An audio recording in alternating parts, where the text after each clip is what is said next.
तो फिल्म की शुरुआत 1990 के वक्त से होती है। हमें दो बहन भाई मिशेल और क्रिस से मिलवाया जाता है। क्रिस बहुत ज़हीन था।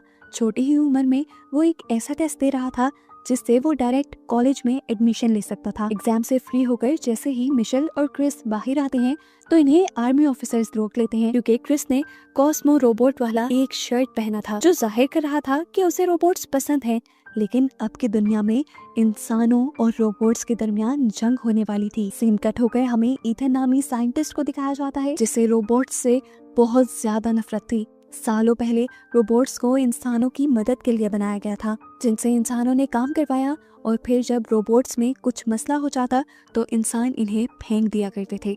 सालों अपने साथ इंसानों का बुरा रवैया सहते हुए रोबोट्स थक गए और अपना हक और अपनी इज्जत मांगने के लिए इन रोबोट्स ने अपनी एक अलायंस बना ली जिसका हेड था पीनट। इंसानों को रोबोट्स की ये हरकत पसंद नहीं आई और ऐसे रोबोट्स की अलायंस और इंसानों के दरमियान जंग का खदशा हो गया। आखिर इंसानों ने भी अपना बुरा बर्ताव छोड़ा नहीं और जंग शुरू हो गई। इंसानों पर रोबोट्स को यूज करने और अपने घर पर रखने की पाबंदी लगा दी गई और हर तरफ दुनिया में जंग का माहौल हो गया। जंग के दौरान एक मिलिट्री ऑफिसर इवेंट्स जाकर अपने हेड को रिपोर्ट करता है कि रोबोट्स इंसानों पर भारी पड़ रहे हैं क्योंकि वो थकते नहीं। इंसान बस ये जंग हारने ही वाले थे कि साइंटिस्ट ईथन ने एक नई टेक्नोलॉजी निकाल दी इंसानों की मदद के लिए। उसने न्यूरोकास्टर रोबोट्स बनाए जिसे इंसान कंट्रोल कर सकते थे, वो भी अपने ब्रेन की हेल्प से। टेक्नोलॉजी को नाम दिया गया न्यूरोटेक का। इंसान इसमें अपने सर पर न्यूरो हेलमेट पहनकर उसकी मदद से न्यूरोकास्टर रोबोट को कंट्रोल करके जंग लड़ने लगे। न्यूरोकास्टर रोबोट्स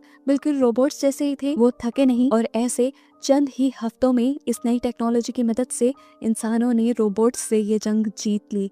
इस जंग में सबसे ज्यादा रोबोट्स को मारने का अवार्ड मेजर मार्क को मिला। जंग के खत्म होने के बाद इंसानों ने रोबोट्स के साथ एक कॉन्ट्रैक्ट कर लिया जिसकी वजह से रोबोट्स को डिस्ट्रॉय करने के बजाय उनको एक फैसिलिटी में कैद कर दिया जाना था। खैर वक्त गुजरता रहा, साइंटिस्ट ईथन ने अपनी न्यूरोटेक टेक्नोलॉजी को और भी एडवांस बना लिया और इंसानों के माइंड को दो हिस्सों में डिवाइड करके एक वक्त में दोनों हिस्सों को न्यूरोकास्टर के साथ अटैच कर दिया। यानी इंसान एक वक्त में दो न्यूरोकास्टर रोबोट्स को एक साथ हैंडल भी कर सकता था। अपने एक ही ब्रेन की हेल्प से वो एक वक्त में दो न्यूरोकास्टर रोबोट से अपने कई काम करवा सकता था। साथ ही इंसान के पास ये भी ऑप्शन था कि वो अपने ब्रेन के एक हिस्से को न्यूरोकास्टर रोबोट के साथ अटैच करे और दूसरे से अपनी लाइफ एंजॉय करे। इसीलिए लोगों को टेक्नोलॉजी का ये एडवांस वर्जन बहुत पसंद आया और पूरी दुनिया के लोग ये टेक्नोलॉजी यूज करने लगे। यहाँ तक कि स्कूल में भी न्यूरोटेक को यूज करना सिखाया जाने लगा। खैर अब सीन कट होकर हमें 1994 का वक्त दिखाया जाता है और हमारी लीड कैरेक्टर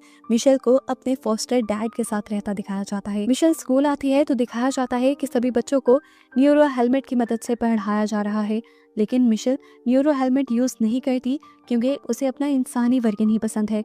रूल्स को फॉलो ना करने की वजह से मिशेल को प्रिंसिपल ऑफिस में बुला लिया जाता है। प्रिंसिपल मिशेल से कहती हैं, अगर तुम स्कूल के रूल्स को फॉलो नहीं करोगी तो मुझे तुम्हारी मॉम को कंप्लेंट करनी पड़ेगी। तब मिशेल ने बताया कि मेरी पूरी फैमिली एक एक्सीडेंट में मारी गई है। ये सुनकर प्रिंसिपल को बहुत दुख हुआ और प्रिंसिपल ने उसे एडवाइस की कि वो न्यूरो हेलमेट की हेल्प से न्यूरोथेरेपी ले ले, इससे उसे अच्छा लगेगा। लेकिन उसे टेक्नोलॉजी और आर्टिफिशियल चीजें पसंद ही नहीं। अब फ्लैशबैक में मिशेल को वो दिन याद आ रहा था जब उनका एक्सीडेंट हुआ था। उनकी कार के सामने हिरन आ गई थी जिसको बचाने की वजह से उनकी कार क्रैश हो गई। इस एक्सीडेंट में मिशेल की भी हालत बहुत क्रिटिकल थी। उसे होश हॉस्पिटल में आया और तभी उसे सामने अपनी एक चश्मा पहने डॉक्टर नजर आए, जिन्हें देखते ही डरकर वो ख्वाब से उठ गई। आंख खुलते ही उसे ऐसा महसूस हुआ कि कोई छुप कर उसके घर में घुसने की कोशिश कर रहा है। डरकर वो बेड के नीचे छुप गई। जो भी था वो उसके रूम में आ गया। ये एक कॉस्मो रोबोट था जिसने बेड उठाकर उसे ढूंढ लिया और मिशेल ने उसे मारने की धमकी दी तो रोबोट ने उसे अपने सर की तरफ इशारा करके एक वायर को जोड़ने को कहा। मिशेल ने वो वायर जोड़ दी। तब वो रोबोट बोलने लगा और उसने बताया कि मैं तुम्हारा भाई हूँ। उसके कहते ही अचानक से वो गिर पड़ा। पीछे देखा तो मिशेल के फॉस्टर डैड ने आकर उसके ऊपर हमला किया था। आज के दौर में इंसानों पर रोबोट्स रखने पे पाबंदी लगाई गई थी।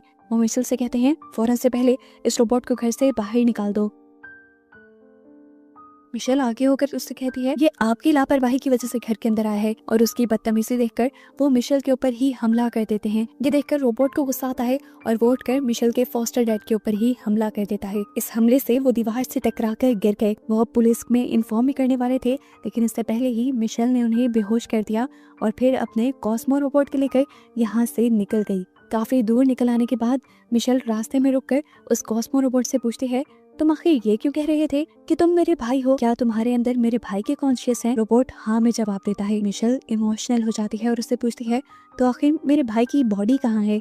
तो वो इसे इशारा करके समझाता है कि तुम्हारे भाई की बॉडी के बारे में चश्मे वाले डॉक्टर को पता है। मिशेल को याद आया कि वही डॉक्टर थे जिन्होंने मिशेल को बताया था कि तुम्हारा भाई मर गया है। अब मिशेल एक नक्शा खोलती है और रोबोट एक जगह हाथ लगाकर बताता है कि रोबोट्स की फैसिलिटी के बीचों बीच हमें वो डॉक्टर मिल जाएगा जिसे क्रिस का पता है। ये लोग अब उस जगह के लिए निकल जाते हैं।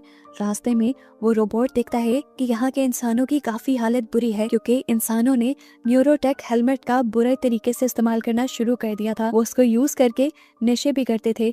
इंसानों की हालत बुरी होती जा रही थी और ये देखकर कॉस्मो रोबोट को बहुत बुरा लग रहा था। इसी जगह पर हम इवांस नाम के एक आदमी को देखते हैं। ये वही मिलिट्री ऑफिसर है जिसने बुरी खबर दी थी कि इंसान रोबोट से जंग हार रहे हैं, लेकिन अब ये मिलिट्री के यूनिफॉर्म में नहीं था, शायद ये रिटायर हो गया था। वो इलीगली गन्स को सप्लाई करने का काम करता था। वो यहाँ एक गन न्यूरोकास्टर रोबोट को दे देता है। गन को पकड़ते ही उस न्यूरो रोबोट ने इस गन के पैसे उसे देने से मना कर दिया और उल्टा उसी की गन से उसी को धमकाने लगा। इससे पहले कि वो इवांस को मार देता, पीछे से कोई उसी के ऊपर हमला करके उसी को ही डिसेबल कर देता है। ये इवांस का रोबोट था। इवांस ने इलीगली एक रोबोट अपने साथ रखा हुआ था। अब ये दोनों मिलकर इस न्यूरोकास्टर रोबोट की बॉडी को अपने ट्रक में डाल देते हैं और इसी सब का फायदा उठाते हुए मिशेल और उसका कॉस्मो रोबोट भी इसी ट्रक में चढ़ जाते हैं क्योंकि वो जानते थे कि ये दोनों अब रोबोट वाली फैसिलिटी के अंदर ही जाएंगे। पता चलता है कि होश में आने के बाद मिशेल के फोस्टर डैड ने पुलिस में कंप्लेन कर दी थी कि मिशेल के पास एक कॉस्मो रोबोट है। उसी कॉस्मो रोबोट को मारने के लिए गवर्नमेंट मार्क को हायर कर लेती है जो रोबोट्स को मारने में हायर था और वो अब इन लोगों का पीछा कर रहा है। फिर दिखाया गया कि अब इवांस ने जहाँ ट्रक रोका था वो उसका घर था और उसका घर रोबोट की फैसिलिटी से जुड़ा हुआ था। घर के अंदर आते ही मिशेल और कॉस्मो रोबोट भी ट्रक से निकलते हैं और इनकी आवाज ये दोनों सुन लेते हैं। इवांस ने इन दोनों को गन पॉइंट पे ले लिया तो मिशेल ने उसे अपना मकसद बताया कि वो सिर्फ फैसिलिटी के अंदर जाना चाहती है, इसीलिए वो इवांस के ट्रक के अंदर चढ़ी थी। वो जानती थी कि इवांस फैसिलिटी के अंदर से चीजें लेने और बेचने का काम करता है। तब इवांस ने कहा, वहाँ बहुत खतरा है, तुम वहाँ नहीं जा सकती। अगर तुम्हारा ऐसा इरादा भी है तो तुम छोड़ दो। अभी ये लोग बात ही कर रहे थे कि इतने में इवांस को किसी के ऊपर चढ़ने की आवाज आई। उसने जल्दी से दोनों रोबोट्स को छुप जाने को कहा और देखा कि यहाँ मार्क का न्यूरोकास्टर रोबोट आया था जो उनसे कहता है, बता दो तुम्हारे रोबोट्स कहाँ हैं। मैं जानता हूँ कि मिशेल एक रोबोट की मदद कर रही है और वो उसी के पास है, लेकिन इवांस ने कहा, नहीं ये मेरी बहन है और यहाँ पर कोई रोबोट नहीं। उसका झूठ सुनकर मार्क ने उसके ऊपर हमला कर दिया। इससे उन दोनों रोबोट्स को बहुत ज्यादा गुस्सा आया और उन दोनों ने ही मार्क के ऊपर हमला कर दिया। मौका देखते ही मिशेल ने यहाँ के स्विचेस ऑफ कर दिए और ये चारों यहाँ मार्क के न्यूरोकास्टर रोबोट को चीजों के नीचे धंसाते हुए खुद वहाँ से भाग निकले और असली मार्क अब अपना न्यूरो हेलमेट उतार कर बहुत ज्यादा गुस्से में दिखाई दिया। ये लोग भागकर जहाँ पहुंचे थे वो बहुत ही खतरनाक जगह थी। इवांस भड़का हुआ था क्योंकि यहाँ से बाहर जाने का कोई और रास्ता भी नहीं था। वो मिशेल के ऊपर बहुत ज्यादा गुस्सा करता है और इसी दौरान यहाँ पर स्कैवेंजर्स रोबोट भी आ जाते हैं जो दूसरे खराब हुए रोबोट्स को मारकर अपने अंदर उनके सही पार्ट्स लगाकर अपनी लाइफ बढ़ाते हैं। खैर इधर उधर देखने पर इवांस के रोबोट टिम को एक बहुत बड़ा रोबोट और एक वैन मिल गई। जिस बड़े से रोबोट को इवांस के रोबोट ने कंट्रोल करना शुरू कर दिया, वो यहाँ से निकलने ही वाले थे कि मिशेल ने उनसे मदद मांगी और कहा कि मैं एक डॉक्टर को जानती हूँ जो यही रहते हैं, वो यहाँ से बाहर निकलने का रास्ता जरूर जानते होंगे। अगर तुम हमारी मदद करो तो तुम भी यहाँ से बाहर निकल पाओगे। इवांस उनकी मदद करने के लिए मान जाता है और ये लोग एक वैन में बैठ जाते हैं जिस वैन को वो बड़ा सा रोबोट उठाकर अब चल रहा था। मिशेल ने इवांस से सवाल किया, तुम्हें ये रोबोट कहाँ से मिला? तो इवांस ने बताया कि ये रोबोट मुझे जंग के दौरान मिला था। मैं रोबोट के खिलाफ जंग लड़ रहा था और उस जंग में मेरी दोनों टांगे जख्मी हो गई और तब इसी रोबोट ने मुझे बचा लिया और आज मैं इसी की वजह से जिंदा हूँ और सही सलामत चल सकता हूँ। इसका मेरे ऊपर बहुत बड़ा एहसान है, इसीलिए मैं हमेशा इसे साथ रखता हूँ। जंग के खत्म होने के बाद से जब से हमारे ऊपर बैन लगा है, हम रोबोट्स को नहीं रख सकते, इसीलिए मैं भी उसके साथ छुप कर रहता हूँ। सीन कट होकर हमें साइंटिस्ट ईथन को दिखाया जाता है जो जब अपनी मॉम के पास था तो उसने देखा कि उसकी मॉम की मेमोरी लॉस हो रही है। उसने जब इसकी वजह तलाश की तो उसे पता चला कि ये उसकी न्यूरो टेक्नोलॉजी की वजह से हो रहा है। वो भड़क कर अपनी लैब में आता है और आकर डॉक्टर से पूछता है कि हमारी सर्विसेज खराब कैसे हुई। जिस पर डॉक्टर ने बताया कि क्रिस भाग गया है, जिसकी मदद से हम ये न्यूरो टेक्नोलॉजी चला रहे थे। साइंटिस्ट को गुस्सा आया और उसने पूछा क्रिस कैसे भाग सकता है, उसकी बॉडी तो हमारे पास है। तब डॉक्टर ने बताया कि क्रिस ने अपना कुछ कॉन्शियस एक रोबोट में डालकर उसे भगा दिया है, इसी वजह से हमारे न्यूरोटेक में मसला हो रहा है। इथन गुस्से में था, उसने अपने डॉक्टर से कहा कि फौरन से पहले उस रोबोट को ढूंढो किसी भी तरह, नहीं तो मेरी कंपनी तबाह हो जाएगी। इथन ने अब खुद नैनोटेक की दुनिया में जाकर मार्क से कांटेक्ट किया और उससे कहा कि तुम मेरी हेल्प करो, मेरा एक रोबोट भाग गया है जिसकी वजह से मेरा सारा न्यूरोटेक सिस्टम चलता था, तुम उसे पकड़ लाओ, मैं तुम्हें मुंह मांगा इनाम दूंगा। मार्क ने बताया मैं पहले से ही उस रोबोट और उसके साथ वाली लड़की मिशेल को ढूंढ रहा हूँ। तब इथन ने कहा चलो ठीक है, तुम उस लड़की को पकड़कर जेल में डाल देना और रोबोट को मुझे दे देना। अब क्योंकि मार्क का पुराना न्यूरोकास्टर सूट तो मिशेल और उसके साथियों ने तबाह कर दिया था, इसीलिए इथन ने मार्क को फ्री में न्यू टेक्नोलॉजी वाला न्यूरोकास्टर सूट दिया। सीन कट होकर अब हमें मिशेल और इन सबको दिखाया जाता है जो एक अजीब सी जगह पर खड़े हुए थे। अचानक किसी ने उनके ऊपर फ्रिज फेंककर हमला कर दिया और टीम का ये बड़ा सा रोबोट जख्मी हो गया। कुछ ही देर में आकर उन्हें बहुत सारे रोबोट्स ने बंदी बना लिया और उन्हें लेकर डॉक्टर पीनट के पास, जो इन सब के लीडर थे। मिशेल इनको देखकर हैरान थी कि वो आज तक जिंदा है। हेड पूछते हैं तुम्हारा यहाँ आने का मकसद क्या है, हमें मारने के लिए अक्सर इंसान यहाँ आते रहते हैं। तब मिशेल ने बताया मैं आपको मारने या किसी को भी नुकसान पहुँचाने नहीं आई हूँ, मैं सिर्फ एक डॉक्टर को ढूंढने के लिए आई हूँ जो इसी फैसिलिटी के अंदर रहते हैं। डॉक्टर पिनट ने बताया हाँ, यहाँ से कहीं दूर एक सेफ हाउस है, शायद वहाँ पे वो रहते हो। डॉक्टर पिनट मिशेल से पूछते हैं आखिर तुम उस डॉक्टर को ढूंढना क्यों चाहती हो। वो बता देती है कि मैं असल में अपने भाई को ढूंढना चाह रही हूँ जिसका कॉन्शियस इस कॉस्मो रोबोट के अंदर है और मुझे खबर मिली है कि मेरे भाई की बॉडी ईथन कंपनी के पास है। डॉक्टर पिनट भी परेशान हो गए कि आखिर वो एक बच्चे को रखकर अपनी फैसिलिटी में क्या करेंगे। इसका जवाब मिशेल के पास भी नहीं था। दिखाया जाता है कि मिशेल और इवांस अब आगे जाने के लिए तैयार थे। तब डॉक्टर पिनट इनके पास अपने कुछ फौजी रोबोट्स को भी भेजते हैं इनकी मदद के लिए। ये लोग एक पिनट की तरह बनी हुई गाड़ी में बैठकर निकल गए और इतने में ही हमने देखा कि मार्क इस फैसिलिटी के अंदर आ चुका था और उसने इन लोगों को जाता देख लिया। ये लोग जब अपनी मंजिल पे पहुंचे तो वहां जाकर बहुत सारे एवेंजर्स ने उनको घेर लिया। इससे पहले कि वो उनको नुकसान पहुंचाते, वहां एक गाना बजता है और एक सीक्रेट डोर खुल जाता है जिसके अंदर से स्लिप होते हुए ये लोग डॉक्टर कियोन तक पहुंच जाते हैं जिनकी तलाश में मिशेल यहाँ आई थी। इससे पहले कि डॉक्टर कियोन उनसे कोई सवाल करते, मिशेल उनसे सवाल करती है आखिर मेरा भाई कहाँ है, आपने कहा था वो मर गया है, आखिर मेरा भाई जिंदा कैसे है, आपने मुझसे झूठ क्यों बोला था, क्यों कहा था आपने कि वो मर गया है। डॉक्टर कियोन ने बताया कि तुम्हारा भाई ईथन की लैब में है। मिशेल ने पूछा क्यों और किस लिए। तब डॉक्टर कियोन ने बताया आज से 4 साल पहले इंसान जंग में हार रहे थे और इसी सब में तुम्हारा और क्रिस का एक्सीडेंट हो गया। हमने क्रिस का जब MRI किया तो हमें पता चला कि वो बहुत ज्यादा जीनियस है, उसके दिमाग में कुछ एक्स्ट्रा ताकत है जो उसे गॉड ने गिफ्ट में दी थी और यही ताकतें हमारा सहारा बन गई। क्रिस की ब्रेन पावर से ही हम न्यूरोटेक को बना पाए थे। मिशेल गुस्से में थी, उसने कहा फिर आखिर तुमने मुझसे झूठ क्यों बोला कि वो मर गया है। तब डॉक्टर कियोन ने अपने रिपोर्टिक वर्जन में उसे सारा पास दिखाया। तब क्रिस कोमा में था और उसकी बॉडी के जरिए उसके ब्रेन को यूज किया जा रहा था। डॉक्टर कियोन बताते हैं कि अगर उस दिन हम आर्टिफिशियली उसको जिंदा ना रखते और न्यूरोटेक को ना बनाते तो क्रिस भी मारा जाता। तब मिशेल ने उसे कहा तो तुम मरने देते, इतने गलत तरीके से उसका इस्तेमाल तो ना करते। तब डॉक्टर कियोन ने बताया वो पूरी तरह नहीं मरा था, वो अंदर से जिंदा था। एक दिन उसने मेरा हाथ भी पकड़ने की कोशिश की और जिस दिन मुझे ये एहसास हुआ कि वो अंदर से जिंदा है तो मैंने न्यूरोटेक प्रोग्राम को बंद करने की कोशिश की, लेकिन ईथन नहीं माना और उसने मुझे अपनी कंपनी से ही निकाल दिया। तब डॉक्टर कियोन बताते हैं मैंने ही इस रोबोट के अंदर इसके दिमाग का एक कनेक्शन लगा दिया था जिसकी वजह से आज तुम मेरे सामने खड़ी हो। मिशेल को ये सब सुनकर भी उस पर तरस नहीं आया। उसने पूछा आखिर वजह ही क्या थी ये करने की। तब उसने कहा मैं चाहता था कि क्रिस इस रोबोट के अंदर अपनी कॉन्शियस बनाए और रोबोट्स के साथ आकर अपनी एक जिंदगी बना ले, एक फैमिली बना ले। ये सुनकर मिशेल रोने लगी और कहने लगी कि मेरा भाई मेरा था, उसकी फैमिली मैं थी, उसको रोबोट्स की क्या जरूरत थी। इवांस को भी ये सारी कहानी सुनकर डॉक्टर कियोन पे बहुत गुस्सा आ रहा था। इवांस उसे मारने लगा और इसी दौरान दिखाया गया कि मार्क भी इस फैसिलिटी तक पहुंच गया, जिसे CCTV में देखते ही पिनट डर जाता है। मार्क धमाका करवा के इस फैसिलिटी के अंदर आता है तो अंधेरे का फायदा उठाकर ये सब लोग उसके ऊपर हमला करना शुरू कर देते हैं, लेकिन उसका न्यूरोकास्टर रोबोट बहुत ज्यादा मजबूत था, इनके किसी हमले का उसके ऊपर असर नहीं होता। मार्क अपने साथ पूरी फौज लेके आया हुआ था जो इन रोबोट्स के साथ लड़ने लग गए। ये न्यूरोकास्टर रोबोट पुराने रोबोट्स को धड़ाधड़ मार रहे थे। ऐसी सिचुएशन में डॉक्टर ने मिशेल से कहा तुम रोबोट को लेकर यहाँ से चली जाओ, लेकिन इससे पहले कि मिशेल भाग पाती मार्क की उस पर नजर पड़ जाती है और मार्क पीछे से उसके रोबोट का हाथ पकड़कर यहाँ से उड़ जाता है। उन्होंने मिशेल को कुछ नहीं कहा, लेकिन उससे पहले ही यहाँ काफी तबाही मचा दी थी, यहाँ तक कि पिनट भी बुरी तरह जख्मी हो गया था।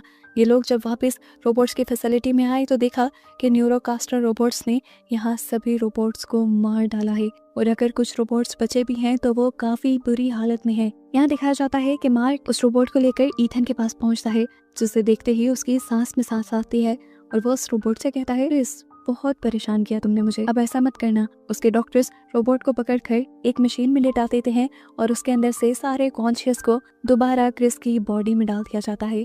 मार्क यहाँ खड़ा होकर ये देखकर हैरान परेशान था कि ईथन कितने बुरे तरीके से एक बच्चे का इस्तेमाल कर रहा था। ईथन ने बताया कि इस बच्चे की वजह से ही मैं न्यूरो टेक्नोलॉजी बनाकर पूरी इंसानियत को बचा पाया हूँ। यहाँ हम देखते हैं कि मिशेल बहुत ज्यादा उदास थी, तभी फैंस उसके पास आया और उसने उसे हौसला दिया और कहा, मैं तुम्हारे साथ हूँ, हम क्रिस को बचा लेंगे और ईथन की सच्चाई सबके सामने लेकर आएंगे। अब सबसे पहला मिशन था इनका इस फैसिलिटी से बाहर निकलना, जिसके लिए वो पिनट के एक रोबोट के पास आता है जिससे बाहर निकलने का रास्ता आता था। इस रोबोट को बहुत सारी इन्फॉर्मेशन थी। उसने मिशेल को बताया कि पूरा न्यूरोटेक तुम्हारे भाई के ब्रेन से चलता है और अगर तुम्हारा भाई अपने कॉन्शियस में आ गया, यानी होश में आ गया, तो सारा न्यूरोटेक बंद हो जाएगा। ये सुनकर मिशेल ने कहा, ये तो अच्छी बात है ना, फिर हम इस तरह न्यूरोटेक को बंद करवा सकते हैं। अब ये रोबोट जो मिशेल को सारी बातें बता रहा था, वो उनके साथ उनके इस मिशन में जाने को तैयार था, लेकिन पिनट नहीं। पिनट कहता है, हमें पहले भी जंग नहीं चाहिए थी, पहले भी इज्जत और अमन चाहिए था और अभी भी यही चाहिए। तब मिशेल उससे कहते हैं, हम वही तो लेने जा रहे हैं, उसी के लिए तो एक और मर्तबा कोशिश करके लड़ेंगे। पीनट के बाकी रोबोट्स को मिशेल का पॉइंट समझ आ रहा था, उन्होंने मिलकर पीनट को भी मना लिया और ऐसे सभी इस मिशन का हिस्सा बन गए। ये लोग अब अपने मिशन के लिए तैयार होकर एक बहुत बड़ी गोल सी शिप में बैठकर उस शहर में पहुंच जाते हैं जहां पर ईथन की लैब थी। ये लोग एक बहुत बड़े से रोबोट को अपने साथ लेकर आए थे, जिससे ये किसी खिलौने की तरह कार्स को उठाकर लैब के ऊपर हमला कर देते हैं। अंदर बैठे ईथन ने इस सब को देख लिया था। उसने मार्क को मिशन दिया कि वो अपनी आर्मी के साथ मिलकर इन सब को खत्म कर दे। इस बड़े से रोबोट को इवेंट्स कंट्रोल कर रहा था और इवेंट्स के सामने अब बहुत सारे एडवांस न्यूरोकास्टर रोबोट्स आ चुके थे जो उसके रोबोट को नुकसान पहुंचाने की कोशिश करते हैं और आखिर उसका रोबोट तबाह हो जाता है। इससे पहले कि इवेंट्स भी इस रोबोट के फटने में मारा जाता, वो इससे पहले ही रोबोट के अंदर से जंप कर देता है। यहाँ दिखाया गया कि पीनट भी एक बहुत बड़े रोबोट को कंट्रोल करते हुए यहाँ आया और बाकी सारे कॉस्मिक रोबोट भी यहाँ पर न्यूरोकास्टर रोबोट से लड़ने लग गए। जब सबका ध्यान बाहर चलने वाली जंग में था, तभी मिशेल मौके का फायदा उठाकर लैब के अंदर चली आई। मिशेल ने अपने रोबोट के जरिए यहाँ पर मौजूद सभी साइंटिस्ट को डराकर यहाँ से भगा दिया, जिसके बाद उसने यहाँ मौजूद एक न्यूरो हेलमेट को पहन लिया जो उसके भाई से कनेक्टेड था। बाहर दिखाया गया कि मार्क अपना एक बहुत बड़ा न्यूरोकास्टर सूट पहन के आया, जिसकी मदद से उसने यहाँ पर तबाही मचाना शुरू कर दी, धमाके करना शुरू कर दिया। यहाँ पर मार्क सबको मारते मारते पिनट के भी सामने आ गया। जिस टाइम पिनट एक कास्टर रोबोट को मारकर फ्री हुआ था, मार्क ने उसके ऊपर गन तान दी और उससे पूछा, अब क्यों ये जंग लड़ रहे हो? तो पिनट ने कहा कि आजादी से बड़ा कुछ नहीं होता। उसने पूछा, मौत भी नहीं? तब पिनट ने कहा कि अगर मेरी मौत से मेरे बाकी साथियों को आजादी मिल जाती है तो मुझे ये मौत अच्छी है। उसकी बात सुनकर मार्क इम्प्रेस हो जाता है और उससे कहता है, तुम्हारे अंदर एक इंसान से भी ज्यादा इंसानियत है। मैं आज एक इंसान से मिला जिसके अंदर रोबोट से भी कम हसास है। वो ईथन की बात कर रहा था, जिसने एक बच्चे का इस्तेमाल बेदर्दी से किया हुआ था, सिर्फ अपने प्रोडक्ट को कामयाब बनाने के लिए। इस टाइम मार्क ने फैसला कर लिया कि अब वो और ईथन का साथ नहीं देगा, बल्कि वो हक का साथ देगा। सीन कट होकर अब हमें मिशेल को दिखाया गया, जो उस न्यूरोकास्टर हेलमेट की मदद से अपने भाई से मिलने लगी। इस दुनिया के अंदर वो दोनों अपने घर में थे। यहाँ पर मिशेल क्रिस से कहती है, उठो चलो, हमें यहाँ से चलना है। जिस पर क्रिस ने कहा, नहीं, मैं यहाँ से नहीं जा सकता। मैंने इस दुनिया को अंदर से देखा है और मैं जानता हूँ कि मेरा इस्तेमाल करके ईथन ने इस दुनिया को बर्बाद कर दिया है और मेरा यहाँ से निकलना पॉसिबल भी नहीं है, क्योंकि मैं मर चुका हूँ। इन लोगों ने मेरे दिमाग को आर्टिफिशियली जिंदा रखा हुआ है और मेरे दिमाग से ही ये न्यूरोटेक चल रही है। मिशेल ने पूछा, फिर आखिर तुम चाहते क्या हो? तब क्रिस ने उसे समझाया, देखो, अगर मेरा दिमाग और देर एक्टिव रहा तो ईथन मेरे दिमाग का इस्तेमाल करके दुनिया को पूरी तरह तबाह कर देगा। अच्छा यही है कि तुम मुझे मार दो, मेरे दिमाग को डीएक्टिव कर दो, ताकि न्यूरोटेक भी बंद हो जाए और ये सारी तबाही भी। मिशेल इस सब के लिए राजी नहीं थी। तब क्रिस ने उसे कहा, याद है ना, तुम मुझे कहती थी कि मैं दुनिया बदल सकता हूँ, तो बस इस दुनिया को बदलने में तुम मेरी मदद करो। ये कहते ही क्रिस और मिशेल गले लगे और सीन्स यहाँ असली दुनिया में शिफ्ट हो गए, जहाँ मिशेल होश में आ गई थी। उसने आगे बढ़कर क्रिस की सारी मशीन्स को ऑफ कर दिया, जिसकी वजह से क्रिस पूरी तरह से मारा गया और न्यूरोटेक तबाह हो गई। भाई दिखाया गया कि इवेंस की आर्मी यानी रोबोट्स हार रहे थे। इवेंस ने देखा कि उसका रोबोट जो हमेशा से उसके साथ था वो भी बुरी तरह डैमेज हो चुका था। उसे देखते ही वो टूटने लगा। एकदम से जैसे ही न्यूरोटेक बंद हुई, यहाँ के सारे न्यूरोकास्टर रोबोट्स भी बंद होकर गिर गए और ऑटोमेटिकली इवेंस ये जंग जीत गया। इस टाइम उसकी खुशी का ठिकाना ही नहीं था। वो जोर से चिल्लाया। अगले ही पल उसे अपने रोबोट टिम की याद आई। उसने पीछे देखा तो अब टिम पूरी तरह खराब हो चुका था। वो मर चुका था, जिसे देखकर उसकी खुशी सारी गम में बदल गई। लेकिन तभी उसने देखा कि टिम के अंदर तो एक छोटा वर्जन भी था जिसने इस बड़े रोबोट को कैरी किया हुआ था, जिंदा रखा हुआ था। ये देखकर इवेंस की जान में जान आई। अब अपने रोबोट को लेने के बाद इवेंस मिशेल को ढूंढने के लिए अंदर गया और जब यहाँ से बाहर आया तो उन लोगों को पता चल गया कि अब दुनिया में सारे न्यूरोटेक रोबोट काम करना बंद कर चुके हैं। न्यूज पे भी ये बात फैल गई और फिर मिशेल का इंटरव्यू हुआ। मिशेल ने न्यूज में सब सच बता दिया कि किस तरह ईथन एक बच्चे का इस्तेमाल करके इस न्यूरो टेक्नोलॉजी को चलाए हुए था। इसी वजह से ईथन को जेल हो गई और कहानी के आखिर में हमें मिशेल को पूरी दुनिया को स्पीच देते हुए दिखाया गया, जिसमें मिशेल कहती है, मैं जानती हूँ आप सब लोग कंफ्यूज होंगे इस दुनिया में क्या चल रहा है। असल में दुनिया में न्यूरोटेक बंद हो गई है। ईथन ने न्यूरोटेक के जरिए न सिर्फ रोबोट्स को जंग में हराया था बल्कि इंसानों को भी किसी काम कर नहीं छोड़ा था। इंसानों को न्यूरोटेक की आदत पड़ चुकी थी। इंसान ये भूल रहे थे कि वो सारे काम जो वो न्यूरोकास्टर रोबोट से करवा रहे हैं वो खुद भी कर सकते हैं। असली दुनिया में इंसान ही इंसान का सहारा है, ना कि ये न्यूरो टेक्नोलॉजी। हमारे इमोशंस और हमारा मिलना जुलना ही हमें इंसान बनाती है। अगर आगे बढ़ना मुश्किल लग रहा है तो हम सब मिलकर एक दूसरे का साथ देंगे और आगे बढ़ जाएंगे। उसकी ये स्पीच सबको बहुत अच्छी लगी। इवेंस भी इमोशनल होकर उसके गले लग गया और फिर मूवी के पोस्ट क्रेडिट सीन्स में हमें मरे हुए रोबोट्स का एक झुंड दिखाया गया, जिसमें कॉस्मो रोबोट भी था। एकदम से वो रोबोट उठ खड़ा हुआ इस मैसेज के साथ कि उसके अंदर अभी भी क्रिस की कॉन्शियस जिंदा थी। और बस यही दिखाते हुए ये मूवी यहाँ खत्म हो गई।